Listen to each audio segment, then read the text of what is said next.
नमस्कार, मैं हूं संजय शर्मा। आप देख रहे हैं 4 PM न्यूज नेटवर्क। 5 राज्यों में 4 राज्यों के चुनाव निपट गए हैं। तेलंगाना सिर पर है। तेलंगाना के चुनाव को लेकर बिल्कुल घमासान मच गया है।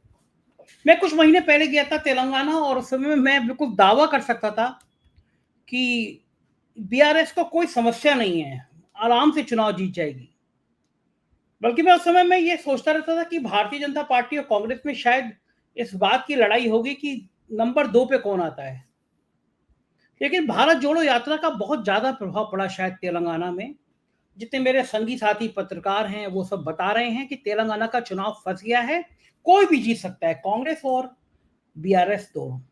क्या है राजनीति, क्यों इस तरह चुनाव फंसा, मैं आज आपको ले चलता हूं। देश के एक बहुत काबिल पत्रकार जिन्होंने राजनीति की सामाजिक सोच जिनकी बहुत बड़ी है। और मैं हमेशा कहता हूं कि इतने काबिल पत्रकार बहुत कम हैं।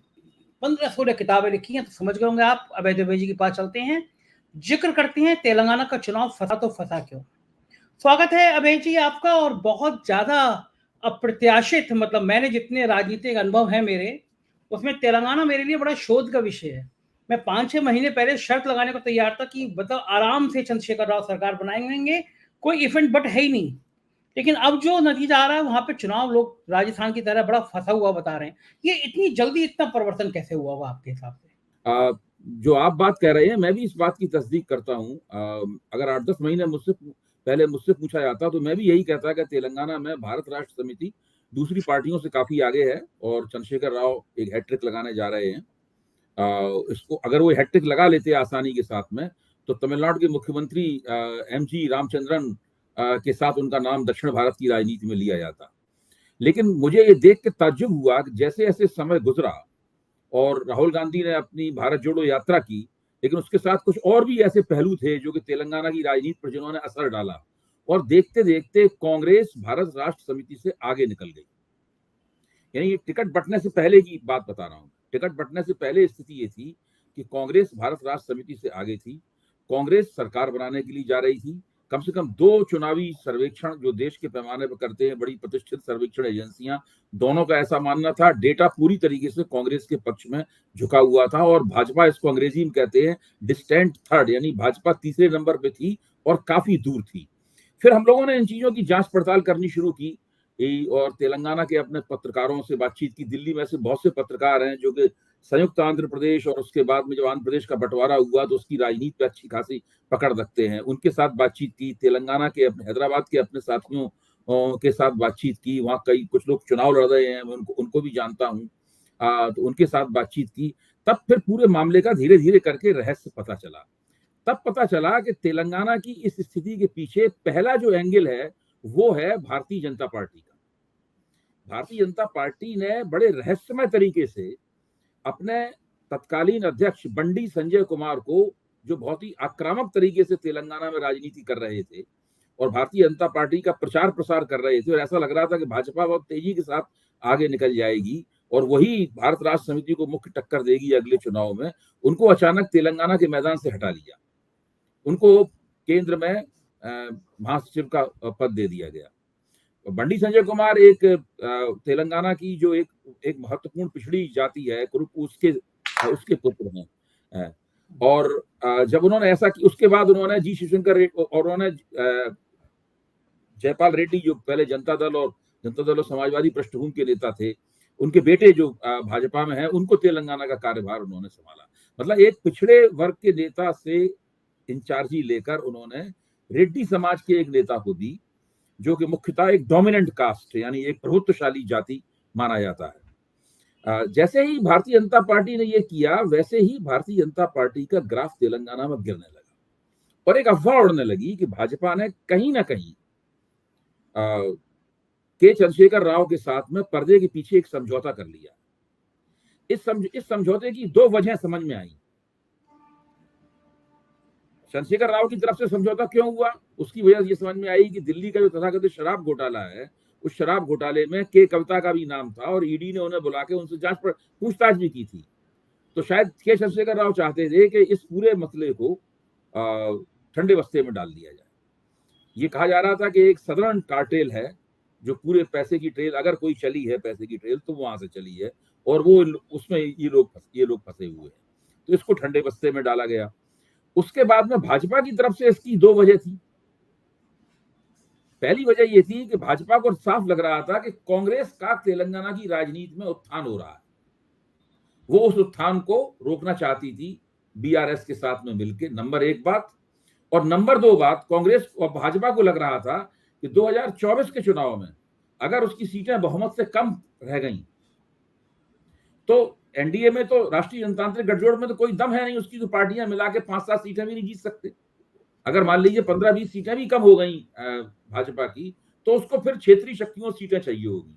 तो भाजपा ने अंदर खाना है बीजू जनता दल के साथ में, जगन मोहन रेड्डी के साथ में, नवीन पटनायक के साथ में, जगन मोहन रेड्डी के साथ में, और के चंद्रशेखर राव के साथ में एक तरह की अघोषित समझदारी, अंडरस्टैंडिंग उन्होंने बना ली है कि बाद में ये लोग उसी वक्त के चंद्रशेखर राव और इनके अंदर बातचीत भी चली, जो नरेंद्र मोदी कहते भी हैं कि हमारे पास आए थे एनडीए में शामिल होने के लिए, हमने मना कर दिया है।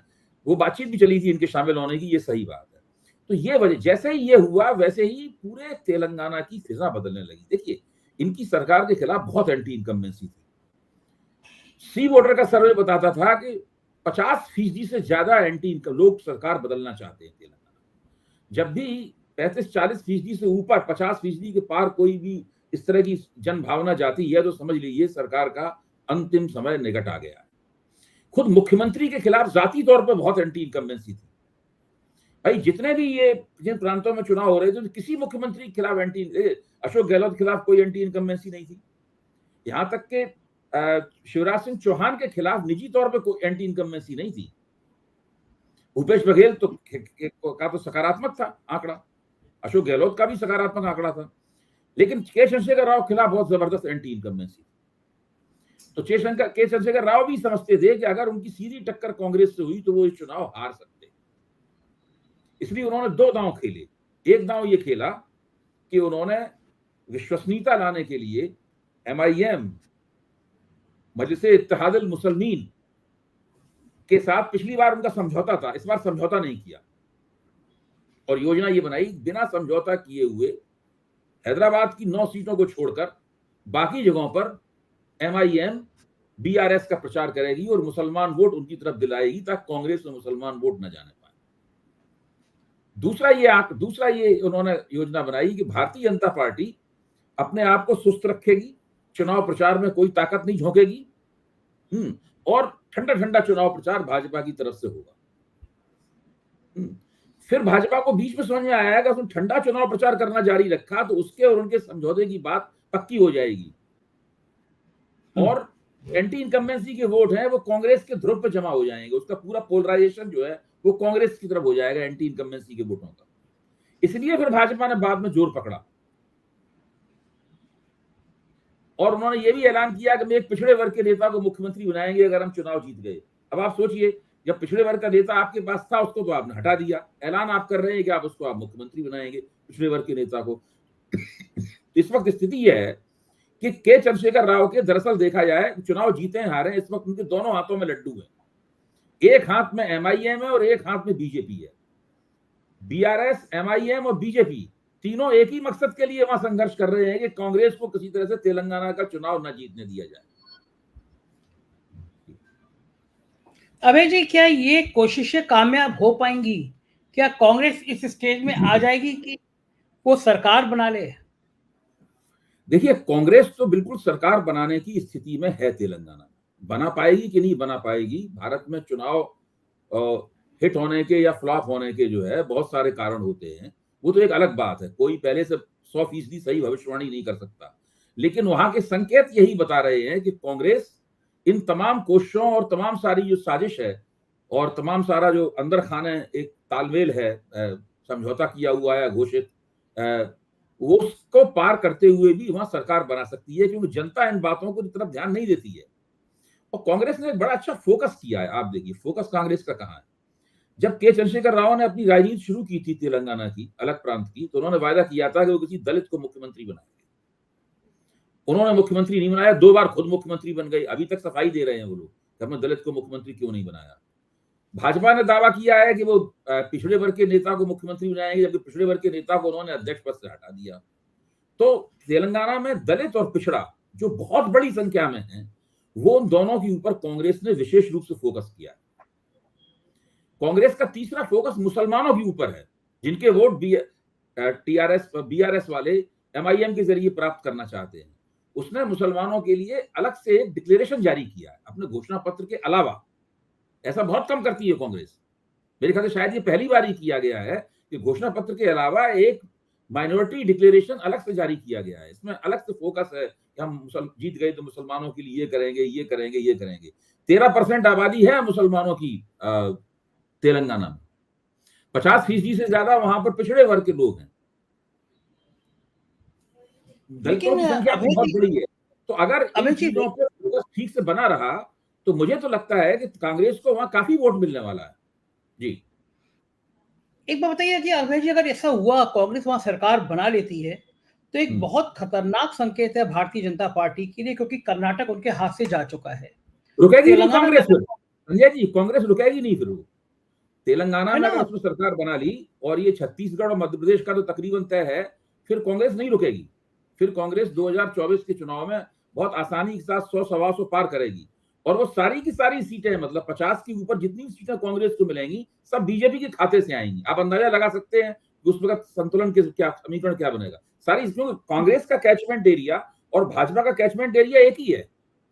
भाई भाजपा कांग्रेस की कीमत तो जीतती है, तो कांग्रेस भी भाजपा की कीमत तो जीतेगी।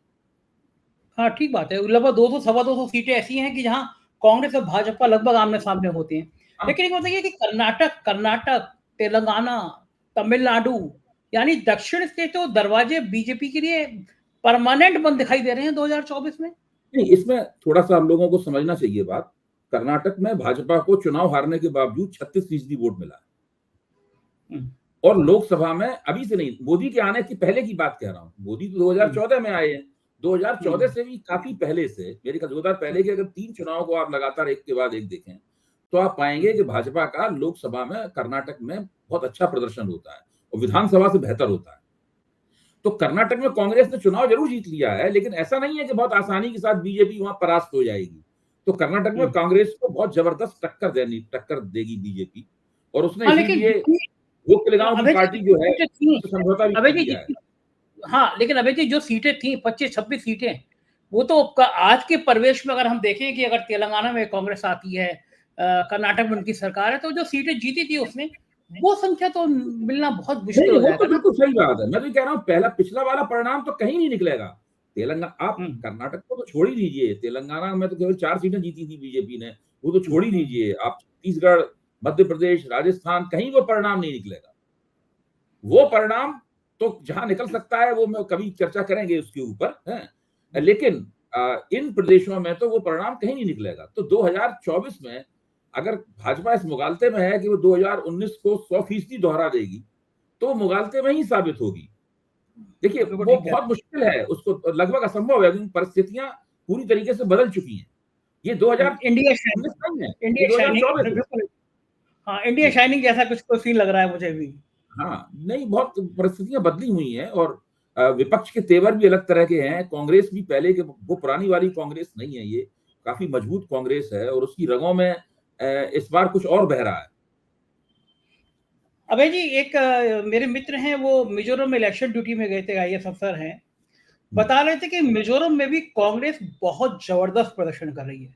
तो मैं ये पूछना चाहूंगा, मिजोरम में, तेलंगाना में आप कह रहे हैं सरकार बनती हुई भी संभावना लग रही है, तो मिजोरम में, तेलंगाना में, मध्य प्रदेश में, छत्तीसगढ़ में, अगर 4 राज्यों में कांग्रेस का इतना बेहतर प्रदर्शन होता हुआ नजर आ रहा है, तो फिर लोग कैसे कहते हैं कि वो राजस्थान में वो लहर नहीं नजर आएगी? जब करंट, अंडा करंट चल ही रहा है, 4 राज्यों में चल रहा है, तो फिर तो वो राजस्थान में भी नजर आएगा।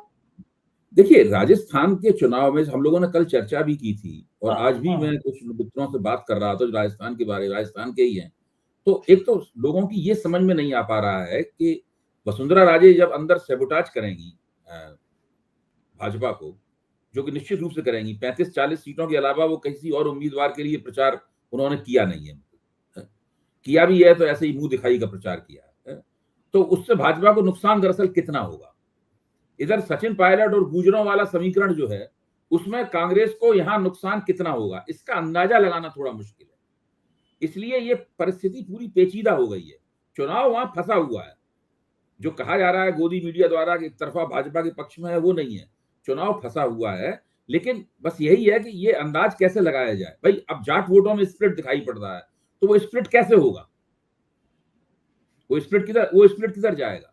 ये सब चीजें जो है इनका पहले से अनुमान नहीं लगाया जा सकता, इसलिए उसके बारे में बहुत स्पष्टता के साथ नहीं कह सकते कि कांग्रेस वहां सरकार बनाएगी। कल चंद्रशेखर रावण आए थे लखनऊ में, मुझसे बात हुई, तो वो रावण बड़े कॉन्फिडेंट है कि वो व्यक्तिगत बातचीत में तो कह रहे थे हर हालत में भाई साहब 2-3% वोट हमें मिलेगा ही मिलेगा। मतलब मायावती वाला जो वोट बैंक है वो उसमें राजस्थान में सेंध लगाने का दावा कर रहे थे। लेकिन 3-4 महीने बचे हैं चुनाव को, उससे पहले हुआ क्या है भाजपा को कि एक के बाद एक ये संकेत आ रहे हैं, ये संदेशे आ रहे हैं जो बीजेपी को कहीं ना कहीं बहुत बेचैन कर रहे होंगे अंदर से। देखिए, भाजपा ने एक 2018 में जब इन राज्यों में सब जगह भाजपा हार गई थी, उस वक्त उसके पास मौका था कि वो अपने सांगठनिक कील कांटे को वहां पे दुरुस्त करती। जो नेतृत्व पुराना पड़ चुका था, रमन सिंह लंबे अरसे से मुख्यमंत्री थे, 2 बार मुख्यमंत्री, 2 चुनाव ये जीत चुकी थी और 2 चुनाव हार चुकी थी वसुंधरा राजे, है तो 4 चुनाव पुरानी वसुंधरा, यानी 20 साल पुरानी वसुंधरा राजे थी, 20 साल पुराने रमन सिंह थे, 20 साल पुराने शिवराज सिंह चौहान थे। इतने पुराने नेताओं को भाजपा चाहती हटाना, पार्टी को हटाना भी चाहिए। ज्यादा पुराने नेता है, पार्टी केंद्र में लाती, कुछ करती, उपाध्यक्ष बनाती, तो हटाकर एक नया नेतृत्व विकसित कर सकती थी। लेकिन मोदी जी का तेवर कुछ अलग तरह का था। तो मोदी जी ने कहा कि हमें कोई नया नेतृत्व बनाने की जरूरत नहीं है। नया नेतृत्व किसी को बनाते हैं, किसी की पीठ पे हाथ रखते हैं, तो वो मुख्यमंत्री पद की दावेदारी करने लगता है, अपनी जमीन बनाने की कोशिश करता है, फिर हमारा प्यादा नहीं रह जाता। प्यादा वो होता है जिसको आप ऐन मौके पे चुनाव जीतने के बाद टपकाते हैं अपनी कृपा से, पैराट्रूपर, छतरीधारी सैनिक की तरह आप उसको उतारते हैं वहां पर। तो ये मोदी जी ये चाहते थे, इसलिए मोदी जी ने इन तीनों को तो किनारे किया, बिल्कुल ढक्कन बना दिया। इन तीनों को स्पष्ट रूप से आला कमान ने कह भी दिया कि आपको मुख्यमंत्री नहीं बनाया जाएगा, हम चुनाव जीते तब भी। और किसी के पीठ पे उन्होंने हाथ नहीं रखा। जिनको मोदी जी पसंद करते थे उनकी पीठ पे भी हाथ नहीं रखा, यानी जैसे गजेंद्र सिंह शेखावत को एक जमाने में पसंद करते थे, लेकिन उनकी पीठ पे भी हाथ नहीं रखा। तो ये हुआ। अब जैसे कि बात चल रही थी, जब शिवराज सिंह चौहान को हटाने की बात चल रही थी, तब पे ये हम सब लोग जानते थे कि प्रहलाद जोशी को आला कमान तकरीबन तय कर चुका है कि प्रहलाद जोशी को बनाएगा मुख्यमंत्री और कैलाश विजयवर्गीय को बनाएगा पार्टी अध्यक्ष। लेकिन फिर उन्हें लगा कि ऐसा करने से शायद ज्यादा नुकसान हो सकता है, तो नहीं किया फिर उसने। तो ये सब होता रहा। तो बीजेपी का सीधी मामला ये है कि हम चुनाव लड़ेंगे, चुनाव हार गए तो कोई बात नहीं, हम 18 में भी हार गए थे, लेकिन हम 2019 का जीत गए थे, 24 का भी जीत जाएंगे। और अगर हम जीत गए चुनाव तो हम अपने प्यादों को बैठा देंगे वहां पर। तो इस नीति के मुताबिक ये लोग चल रहे हैं। और ये ऐसी नीति जो है ना, वो पराजित होने के लिए और नुकसान देने के लिए अभिशप्त होती है। भारत की राजनीति बड़ी जटिल है। इंदिरा गांधी बहुत बड़ी नेता थी, बड़ा उनका रुतबा था पूरे देश में। जब उनकी नहीं सब एक हर प्रदेश में चली, तो नरेंद्र मोदी की कहां से चलेगी। बिल्कुल ठीक कह रहे हैं आप, और शुक्रिया अभय जी, आपने इतना कीमती समय दिया और हमें कम से कम तेलंगाना की राजनीति को विस्तार से समझाया। बहुत बहुत धन्यवाद, आभार आपका। तो ये थे अभय द्विवेदी जी, और हम बात कर रहे थे कि तेलंगाना की राजनीति किस मोड़ पर कैसे जा सकती है और इसके क्या परिणाम हो सकते हैं। मुझको यकीन है कि आपको अभय जी की बात सुनने के बाद दक्षिण की राजनीति के नए द्वार नजर आएंगे और आपको लगेगा कि भारतीय जनता पार्टी ने अपने पैरों पर कुल्हाड़ी मार ली। कैसी लगी आपको ये चर्चा, हमें जरूर अवगत कराइएगा। 4PM को सब्सक्राइब करिएगा, ज्वाइन कीजिएगा। हमारे राज्यों के चैनल हैं 4PM यूपी, बिहार, गुजरात, महाराष्ट्र, राजस्थान, कर्नाटक, मध्य प्रदेश, उनको भी सब्सक्राइब करिएगा। शुक्रिया, थैंक यू।